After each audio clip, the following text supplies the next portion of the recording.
प्रिय विद्यार्थियों, आज हम इस वीडियो में कक्षा 10वीं के पाठ माता का अंचल और उसके लेखक शिव पूजन सहाय के विषय में जानकारी देंगे। इससे पहले हमने 9वीं तथा 10वीं कक्षा के पाठों पर कई वीडियोस बनाई हैं, आप उन्हें देख सकते हैं। तो आरंभ करते हैं आज शिव पूजन सहाय जी का जीवन परिचय। पाठ का नाम है माता का अंचल। यह पाठ आत्मकथात्मक शैली में लिखा गया है व स्मरण शिल्प में लिखा गया है। इसके लेखक हैं शिव पूजन सहाय। शिव पूजन सहाय जी का वास्तविक नाम तारकेश्वर नाथ था और इनका बचपन का प्रसिद्ध नाम भोलानाथ था। इनका जन्म सन 1893 में बिहार के जिला भोजपुर के उनवास गांव में हुआ और मृत्यु सन 1963 में हुई। शिक्षा व पद के विषय में यह पता चलता है कि वे 10वीं पास थे, बनारस के अदालत में नौकरी की तथा बाद में अध्यापन कार्य किया तथा असहयोग आंदोलन में भी भाग लिया। लेखन कार्य गद्य साहित्य की प्रमुख कृतियां हैं देहाती दुनिया, वे दिन वे लोग, ग्राम सुधार तथा समृद्धि शेष। संपादन कार्य इन्होंने कई पत्रिकाओं में संपादन कार्य किया। वे पत्रिकाएं हैं जागरण, हिमालय, माधुरी और बालक। विशेषताएं, उन्होंने अपनी कृतियों में समाज में व्याप्त विडंबनाओं, समस्याओं आदि का चित्रण किया है तथा शोषण के प्रति आवाज उठाई है। उनकी भाषा सहज व सरल है। आंचलिक शब्दों के साथ तत्सम, तद्भव तथा अंग्रेजी शब्दों का प्रयोग किया है। तत्सम का मतलब है कि संस्कृत के शब्द जिन्हें हम हिंदी में एज इट इज ऐसे ही प्रयोग कर लेते हैं, और तद्भव जो शब्द परिवर्तित होकर आते हैं, और अंग्रेजी आपको पता ही है। पाठ का परिचय, यह पाठ उनके उपन्यास देहाती दुनिया से लिया गया है। यह समर्ण शिल्प में लिखा गया हिंदी का पहला उपन्यास भी माना जाता है। यह पाठ आत्मकथात्मक शैली के अंतर्गत भी आता है। इस पाठ में ग्रामीण अंचल का चित्रण किया गया है। शहर की चकाचौंध से दूर गांव की सहजता को लेखक ने आत्मीयता से प्रस्तुत किया है। तो आपको पाठ के विषय में भी थोड़ी सी जानकारी होगी। अब हम आरंभ करते हैं पाठ का सार।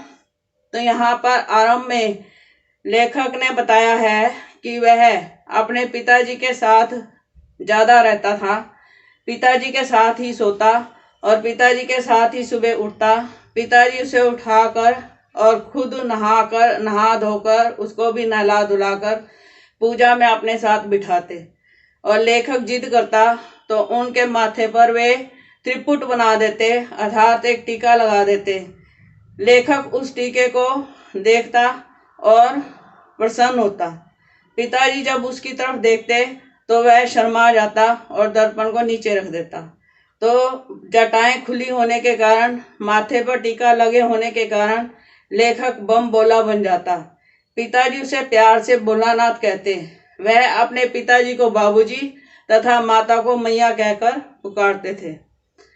लेखक ने बताया है कि उनके पिताजी रामायण का पाठ करते और राम नाम लिखते। 500 कागज के टुकड़ों पर राम नाम लिखकर वे आटे की गोलियां लगाते और उसे अपने कंधे पर बिठाकर गंगा घाट तक ले जाते, और उन आटे की गोलियों को गंगा घाट में नदी में बहाते तो मछलियां आकर खाती, और लेखक को यह देखना बहुत अच्छा लगता था। जब पिताजी उसे अपने कंधे पर बिठाकर वहां से वापस घर की ओर आते तो रास्ते में पेड़ों की डालों पर बिठाकर उसे झूला झुलाते। कभी कभी उसके साथ कुश्ती का खेल भी खेलते, और कुश्ती के खेल में वे हार जाते। लेखक सोचता कि वह जीत गया है और वह प्रसन्न होता। इसके साथ ही लेखक ने बताया है कि कभी कभी वह अपने पिताजी की मूंछों को उखाड़ने लगता, खींचने लगता, तो वे झुंझला जाते, झूठा रोना रोते और लेखक खूब हंसता। पिताजी के साथ वह वापस घर पहुंचता तो उसकी माँ, उसकी मैया उसके लिए भोजन देती। भोजन में क्या था, गोरस और भात। और पिताजी उसे खिलाते तो माँ को ऐसे लगता कि पिताजी छोटे छोटे कोर खिला रहे हैं और भोलानाथ का पेट नहीं भर रहा, इसलिए माता उस भात और गोरस को से तरह तरह के पक्षी बना देती और कहती जल्दी से खा लो, नहीं तो यह तोता उड़ जाएगा। और लेखक भी झट से उसे खा जाता और सारे पक्षियों को उड़ने से पहले ही पचा जाता। इसके पश्चात वे बताते हैं कि वे खेलने चले जाते और जब माँ उन्हें भीड़ में से मित्रों से पकड़कर ले आती अपने पास और उसके सिर पर तेल लगाती तो लेखक को तेल लगवाना शायद अच्छा नहीं लगता होगा।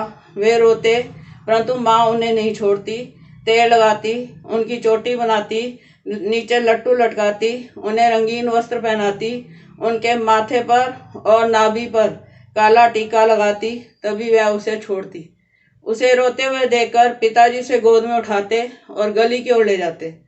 गली की ओर जाते ही जब वह अपने मित्रों को खेलते देखता तो वह रोना भूल जाता और मित्रों के साथ खेलने के लिए निकल जाता। तो आगे लेखक बताता है कि गांव में किस तरह के खेल थे। तो गांव में वो बता रहा है कि एक चबूतरा था जिस पर सारे दोस्त मित्र इकट्ठे हो जाते थे और वहां पर वे मिठाई की दुकान लगा लेते थे और मिठाई की दुकान में कुछ मित्र खरीदार और कुछ मिठाई बेचने वाले बन जाते और वे मिट्टी के डेले के लड्डू और पत्तों की पूड़ियाँ, कचौड़ियाँ और गीली मिट्टी की जलेबियाँ बना लेते और जस्ते के टुकड़े और ठिकरों से पैसे बना लेते और खेल के अंत में पिताजी वहाँ पहुँच जाते और कुछ गोरखपुरी पैसे लेकर आ जाते।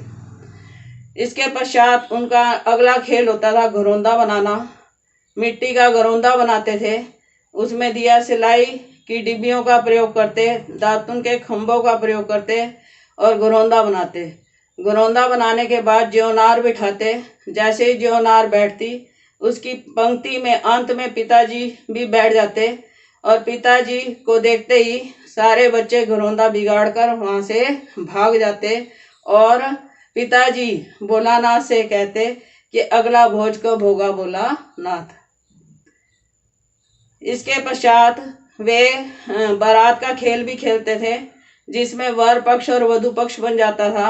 घर के सामान का ही खेल में प्रयोग किया जाता था और वहां पर भी खेल के अंत में जब दुल्हन जाती है तो पिताजी वहां पहुंच जाते हैं और मुंह दिखाई करने के लिए पिताजी पहुंचते हैं तो सारे बच्चे उन्हें देखकर शर्मा जाते हैं और वहां से भाग जाते हैं। खेती का खेल भी वे खेलते हैं। उसी चबूतरे पर घिरनी गड़ जाती और वहीं पर नीचे गली में कुआं भी बना दिया जाता और कुछ बच्चे बैल बन जाते। उसी समय फसल उगाते, उसी समय फसल कटती, कुछ खरीदार बन जाते, कुछ बेचने वाले बन जाते। वहां पर भी पिताजी पहुंच जाते और कहते कि कैसी फसल हुई है भोलानाथ। तो इस तरह के खेल वे बच्चे खेलते थे और वहां पर मेले में कुछ लोग जाते थे तो उन बच्चों को मजा आता था उन लोगों को चिढ़ाने में। और एक बार बूढ़ा दूल्हा गया, उन बच्चों ने मिट्टी के डेले मार मार के उसे वहां से भगाया। एक दिन वे बरसात आ रही थी, वे सब खेल रहे थे और वहां पर उनका मित्र बेजू था। बेजू ने मूसन तिवारी को कुछ कहकर चिढ़ाना आरंभ करा। सभी बच्चों ने उसका अनुसरण किया और मूसन तिवारी जी गुरुजी के पास पहुंच गए और लेखक की शिकायत की और गुरुजी ने अपने 4 लड़कों को बेजू को और लेखक को पकड़ने के लिए भेज दिया। बेजू तो वहां से भाग गया परंतु लेखक पकड़ा गया और लेखक को गुरुजी के पास ले जाया गया। पिताजी को सारी बात पता चली। बाबूजी वहां विद्यालय में पहुंचे, गुरुजी को डांट कर आ गए। लेखक अपने पिताजी को देखकर जोर जोर से रोने लगा। गुरुजी को डांट कर पिताजी लेखक को लेकर वापस आ रहे थे। रास्ते में ही लेखक उतर गया और मकई का खेत था, चिड़ियों को उड़ाने में मजा आ रहा था। वहां बरसात भी हो रही थी, बहुत सारे मित्र भी खेल रहे थे और वहीं पर बच्चों ने खेलते खेलते बिल में से पानी उलीचना शुरू कर दिया। गणेश जी का चूहा दिखाई दिया और थोड़ी ही देर में शिव जी का सांप भी दिखाई दिया। जैसे ही बच्चों को शिव जी का सांप दिखाई दिया, सारे बच्चे डर गए और इतनी तेजी से अपने घरों की ओर भाग गए कि कोई सिर बाहर गिरा, किसी के पैर में चोट आई, परंतु उन्होंने इस बात का ध्यान नहीं दिया। वे इतने डरे हुए थे कि सीधे घर पहुंचे। पिताजी आंगन में बैठे उन्हें पुकार रहे थे, लेखक को, परंतु लेखक ने उनकी एक बात न सुनी। उनकी माता चावल साफ कर रही थी, परंतु लेखक सीधा दौड़कर अपनी माता के पास पहुंचा और माता के पास ही वह अपने आप को सुरक्षित समझ रहा था। पिताजी ने उसे अपनी गोद में लेने की कोशिश की, परंतु वह माता की गोद से नहीं निकला और माता भी उसके कष्ट को जानने की पूरी चेष्टा कर रही थी। तो इसीलिए पाठ का नाम रखा गया है माता का अंचल, क्योंकि पिताजी के साथ वह बहुत सारे समय को बिताने के बावजूद जब डर जाता है तो वह अपनी माँ के पास ही स्वयं को सुरक्षित समझता है। तो आप इन वीडियोस को लाइक करें, शेयर करें और सब्सक्राइब करना ना भूलें। यदि सब्सक्राइब करेंगे तो अगली नोटिफिकेशन आपके पास आती रहेगी। तो इसके साथ ही हमारा यह पाठ का सार समाप्त होता है। अगली वीडियो में हम इस पाठ का वर्णन करेंगे। धन्यवाद।